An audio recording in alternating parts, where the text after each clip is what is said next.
Welcome to this showcase session brought to you by the European Platform for Urban Greening.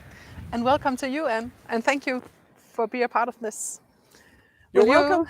introduce yourself? Yeah, my name is Anne Laustsen.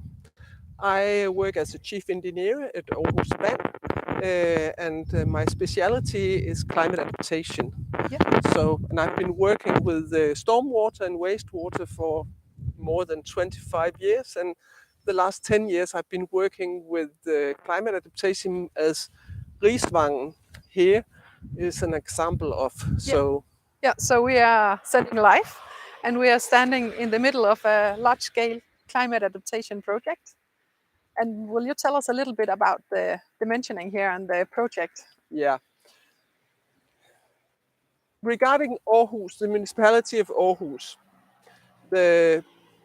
back in 10 years ago, there was made a decision that climate adaptation of the sewer system is actually separating stormwater and sewer in the combined areas. So we started a plan from 10 years ago and going onwards until 2080 or 2070, something like that, where we separate our combined sewer areas and turn them into separate sewer.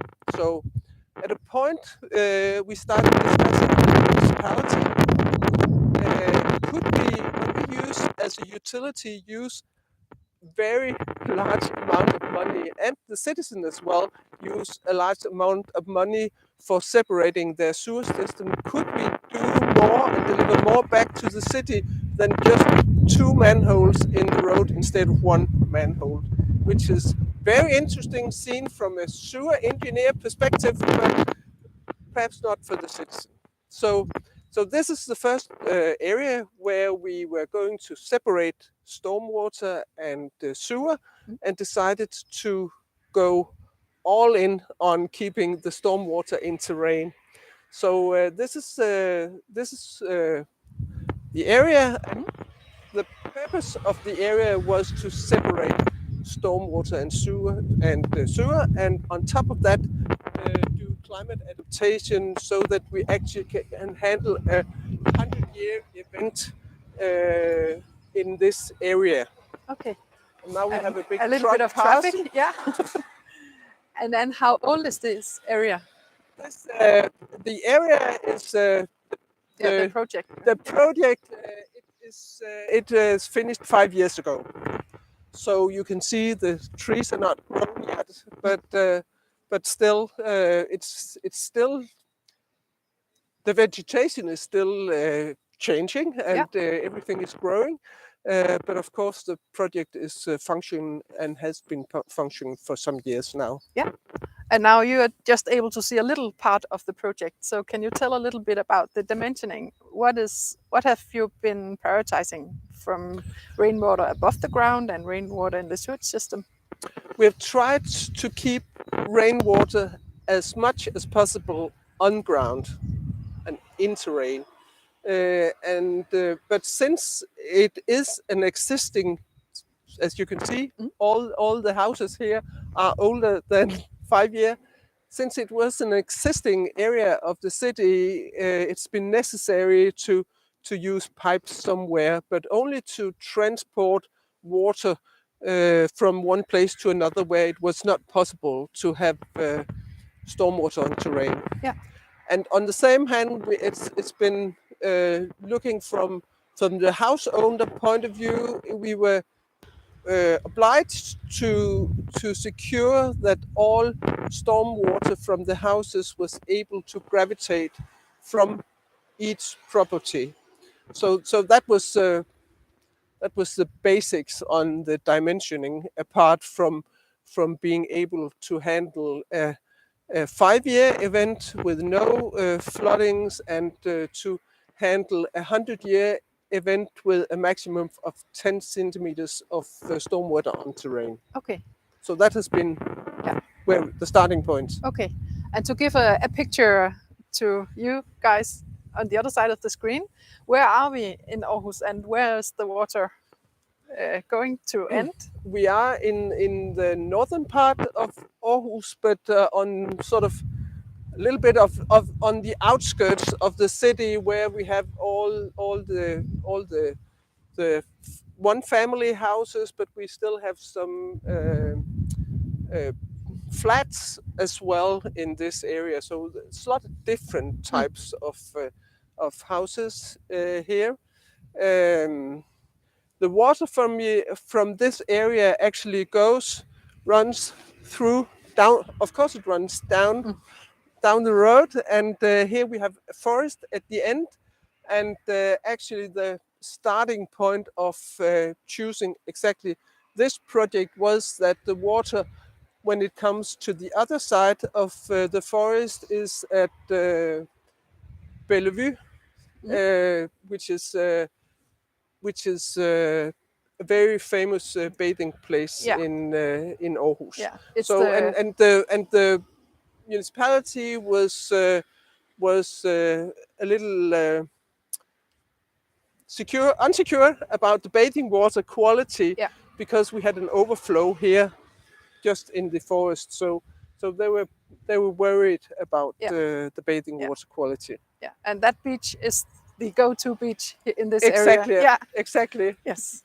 So that was a very high priority to be able to secure the bathing water quality, and that was why we picked this area. Yeah. And I know this area has been a starting point from the citizen involvement in these kind of projects, and I know it hasn't been easy. No. And No. I think you have learned a lot from this. I think we have we've started calling this a pilot project, because this was the first time we were trying to handle stormwater on terrain, and we did a lot of involvement of the citizens. We had big town hall meetings. We had small meetings. We had meetings where we would go into a garden and with a entrepreneur and talking with the people. How could you solve handling stormwater on terrain exactly at this house? People could have a visit from a advisor to their own house. So we did a lot of different meetings. We had a tent where all different contractors and could come and showcase their possibilities. So there was a lot of involvement of the citizens in the area. Yeah. And this is quite a large area. How many citizens? I think, as far as I remember, we have about 1,000 houses or flats in the area. So it's a quite big area. But we had a lot of, even though we did a lot of citizens involvement, people really didn't want to have it. Okay. They were very much opposed in starting in the process, and they were really not wanting to have this.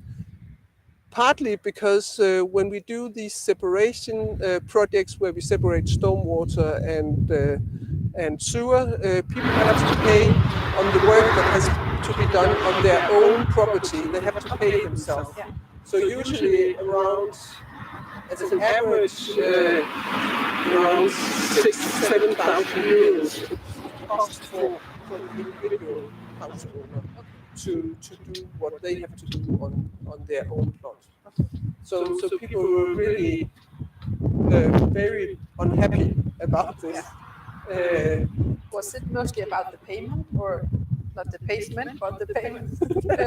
Of course, the payment, but also I think this made a lot of change to how their area, how their neighborhood looked. Okay. So it was difficult for them, and we experienced, after we started the construction works and after it's been finished, I and my colleagues who was in charge of the construction work experienced that people came up to us and said, well, why didn't you just show us or tell us that this was how it has been, then we would have been happy. Okay. Because now people are happy about how it looks, but it made it obvious to me that showing a landscape architect picture or drawing to normal citizens doesn't make them able to vision how it's going to look when it's finished. It was really a lot of people saying, why didn't you show us?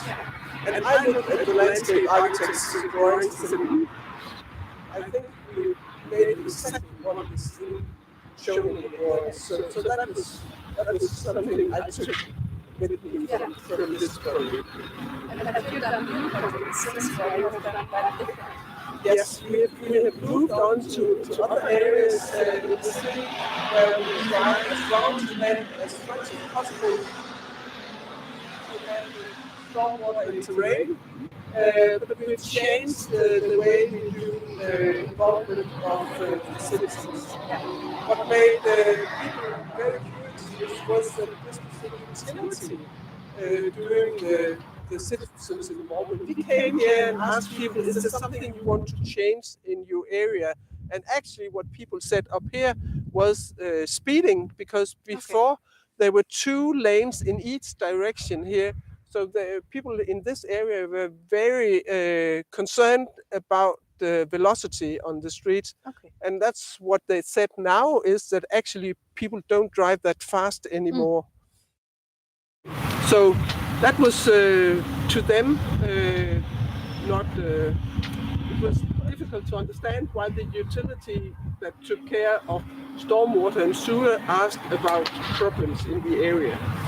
So we changed that together with our municipality. So actually now the municipality goes out and makes a vision for the climate adaptation of an area when we go out. So they do the initial involvement of the citizens, and they get the landmarks that we have to try to fulfill as a utility when we do our project.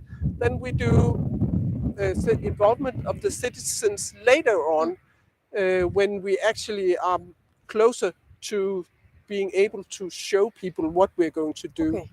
So and this is shown to be a positive way to work with involvement of the citizens, because we are actually able to we take the roles they expect, that the municipality talks about how to make a nice environment in the city, and when we as a utility come out, we can actually answer their questions. Where do I connect to the sewer system? Because that was very frustrating up here, that when we did this early involvement of the citizens, we couldn't answer the questions they wanted to answer. Where do I connect to the new system? So a different role.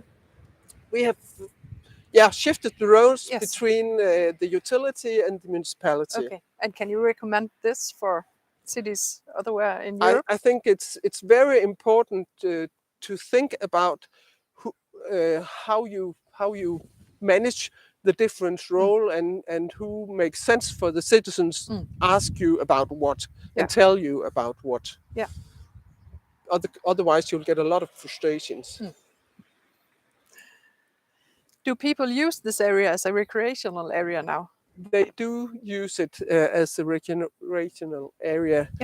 A little further down, there's places where we have fitness instruments, and there's a place where you can play volleyball and basketball and football here in the middle of the streets, and people use it for walking as well. And in there's another area with a lake, it is a stormwater basin, but it looks like a lake that's used for recreational purposes as well. So they use it up here.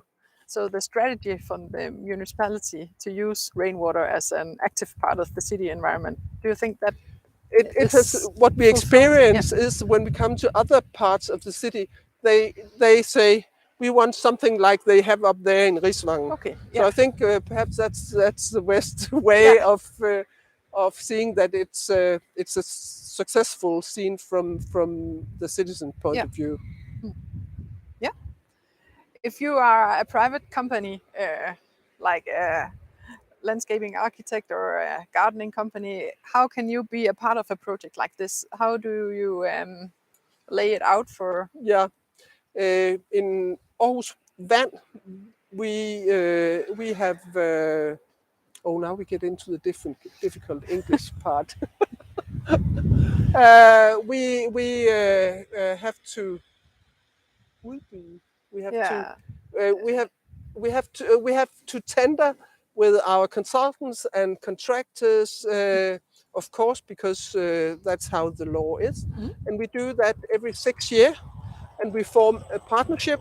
Right now, we have a partnership called Vand Partner 2.0, 2.0, where we for 6 years work together with consultants and contractors and a lot of different other companies.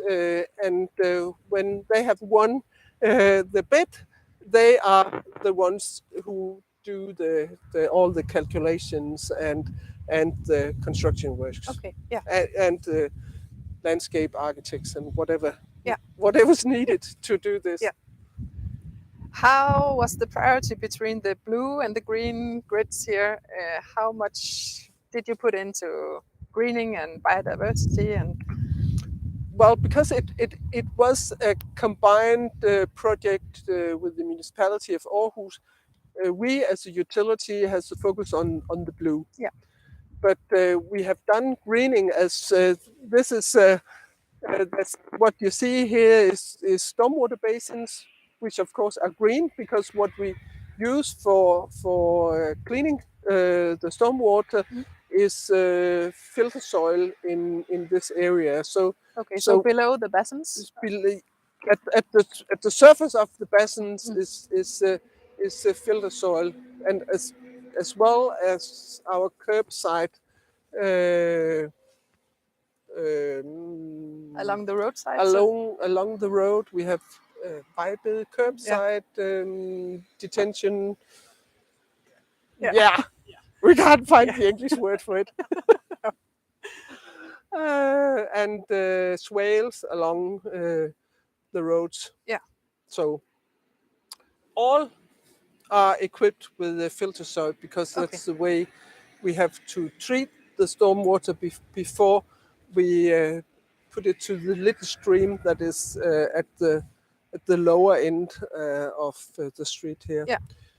So, but for instance, the trees here, there were some trees in the middle of the road before, which we had to cut to do this. So part of the trees is paid by the utility, and part of the trees are paid by the municipality of Aarhus as a part of planting a lot of more trees in the municipality. So this is how we co-finance things. Yeah. Yes. So actually now this is called Risvangen Alley. An alley. An alley, which means that there has to be trees along the alley, and now it has trees along the road, which it didn't have before. So actually, this project has turned into an alley. Yeah.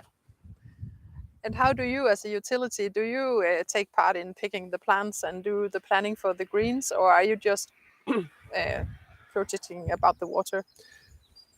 In this project, we had a landscape architect, and she did, as part of her work, the picking of the plants. Yeah. In other projects, we have been working with a small Danish company, Byblomst, and using their plants for our. Yeah, and to let you know, the company Byblomst is a small upcoming company focusing on biodiversity and flowering plants in the cities. Yeah, exactly. So we have so that's they take care of which plants that we plant in the other projects now. Yeah. I'm a little bit curious about the quality of the water when it leaves this Yeah, and like this we're project. just struggling with finding the word. Yeah. Yeah, How clean is the water when it reaches the ocean? I Because think it's it's, only like 1.5 kilometers yeah, away. Yeah. from here. And actually, using filter soil is not that old in Denmark, and I think we actually really need to have more measurements to be able to assess the efficiency of the filter soil. Okay. Yeah.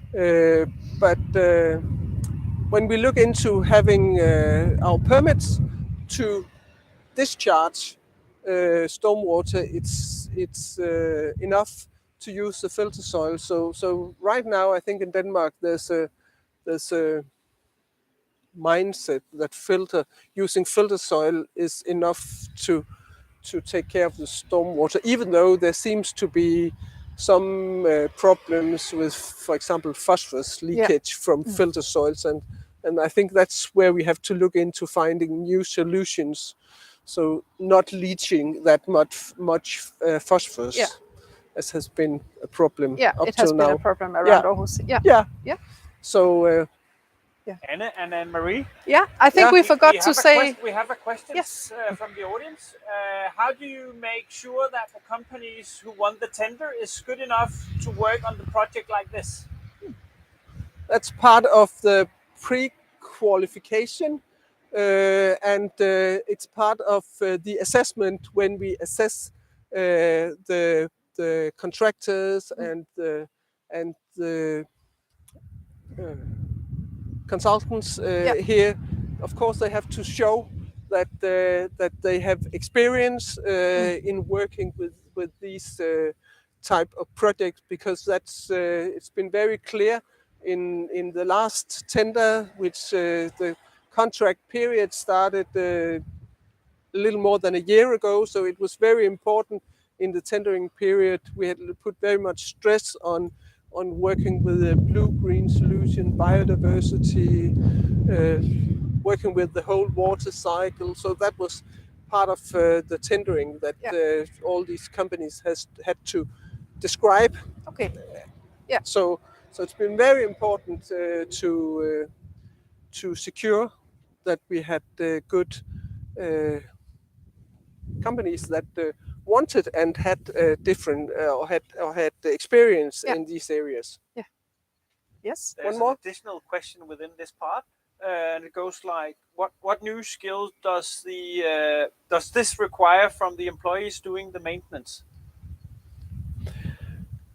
I think the new skills is to be aware of working on the surface. My people looking for the maintenance, they look for the maintenance of the water. Yeah. And the municipality of Aarhus take care of the green maintenance of the area. But each of them has to be more aware of actually green maintenance being a part of the water maintenance, and on the other hand, our colleagues doing the maintenance of the water needs to be more aware of the green maintenance. Yeah. But it has been a part of the project that we wanted to do that sort of maintenance that we are best at. So the municipality is good at doing green maintenance because that's what they do every day, and my colleagues are good at doing water maintenance because that's their business. So you don't work together or collaborate about the maintenance. There's been maintenance described, what maintenance is going to be done Yeah. regarding green maintenance and blue maintenance. And to my knowledge, it's actually functioning, but it's at the end of the projects where I'm not that much involved. That made me a little bit curious. Can you tell a little bit about the municipality and the utility? How do we work together in Denmark as these two? We try. More than 10 years ago, the utilities was by law taken away from the municipalities, and we were a separate company. And it has had many well, sometimes I think it's like when kids move away from their parents in the first year, you have to sort of find your Yeah. new roles, and a little bit of fighting is sometimes being done. Mm. But I think we've been more mature now. The kids have grown up. Yeah. Es- Especially here in Aarhus, we've always tried to have a very good cooperation with our municipality. I know there's been difficulties other places in Denmark, but we try always to agree on what we do before we go out. So sometimes we close the door and discuss a little bit, but when we open the doors, we agree. Okay.